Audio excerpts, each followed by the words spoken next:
So when you look at all this technology, because you're so immersed in it, does it excite you? Does it scare you? I'd say right now I'm a little more scared than I am excited. We've used a lot of smaller AI tools, very specifically targeted in the development of our Avatar process to speed up our workflow and increase the accuracy of our facial pipeline, because we're taking an actor's performance and translating it onto a CG character. And we want it to be as accurate as possible. But I think where it's going really feeds into one of our greatest social ills right now, which is that we can't trust what we see. You know, with deep fakes and so on, and now with the chatbots, we won't be able to trust our sources as much, but it's going to get harder and harder and harder as we go along, because you'll actually see a piece of video that looks completely compelling and you can't believe it. So now, unless you're physically present, how do you know that you're not being, you know, it becomes this kind of phenomenological crisis, right? I mean, you know, the Socrates and you know, always said that, you know, we were in the back of a cave and we were seeing only the shadow of that which is real. And I think that's where we're going. We won't know if our feeds are accurate. I mean, to me, you know, Henry Kissinger and Eric Schmidt wrote this book about AI, and one of the most haunting parts is it talks about how, you know, the Renaissance and the Enlightenment, really the Enlightenment, allowed human beings to use their reason and to dispel what was before kind of myth-making and fantasy. You know, so when you look at a phenomenon like the sun rising, people used to say, well, that's the sun god. Yeah, sure, the chariot of the sun, right? And then reason took over and we were like, no, we can understand why this happened. Yeah. With AI, we're almost going back to that world where we know the answer, but we don't know why it's the answer. That's so right. the computer will tell you have cancer. Yeah, and it can't tell you. And it can't tell you, right? Because and so we used to trust religion. Yes. Now we will end up trusting AI. That's right. We no longer will trust human reason because That's right. we know how limited it is. Yeah, and people have asked me, because I did a film called The Terminator and Terminator 2, where Skynet, the evil super intelligence from the future, was manipulating the past to get the outcome that it required, and it destroyed humanity in a nuclear war.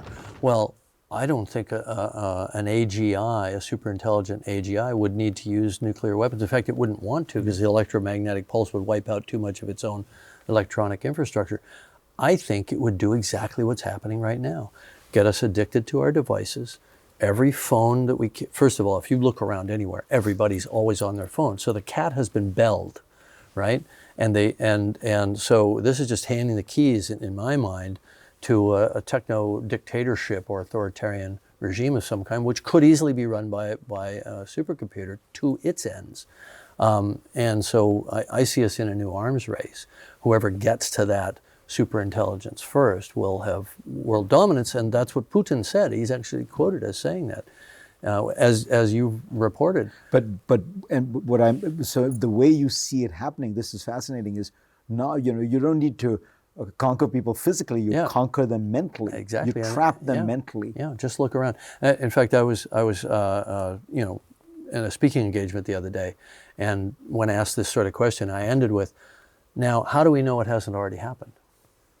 From sitting here and observing the world, nothing that's happening out there makes a whole lot of sense to me right now. How do we know we're not being manipulated by an emergent AGI that's already been developed? We wouldn't know, you know, because it's smarter than us. We may be in a simulation. Yeah, well, or we may be in the transitional state to a simulation. That's another question, whether we're already in a simulation. Yeah. So, although it seems pretty good, you know. So where's the optimistic part? You said that you go between both. Is there a part of you that says, well, this, AGI is going to cure cancer and all that? Yeah. Look, I think that AGI can do a lot of things that we can't. I'm more interested in applications of just AI and taking... We should explain. AI is artificial intelligence. Right. AGI is artificial general intelligence, which is we kind of don't... like super intelligence, which we haven't still gotten. We think we don't have it yet, and we probably don't. You know, I mean, I talk to a lot of people in AI, and that does scare me. because to me, nothing that we've done that's a really transformative technology has not already been weaponized, as we saw with nuclear energy and all that. But in terms of AI, yes, very, very powerful. They've done studies obviously where they compare a panel of doctors analyzing scans to an AI that's trained to identify tumors and things like that, and the AI scores better. So in some of these tasks of looking at very large data sets and coming to the right analytic conclusion, they're better than us at that, and we should rely on them there. But they should be these separated tools. The second we start with these integrated systems and become too reliant, it will become a new religion. It'll become like 2001 Space Odyssey. This mission is too important for me to allow you to jeopardize it.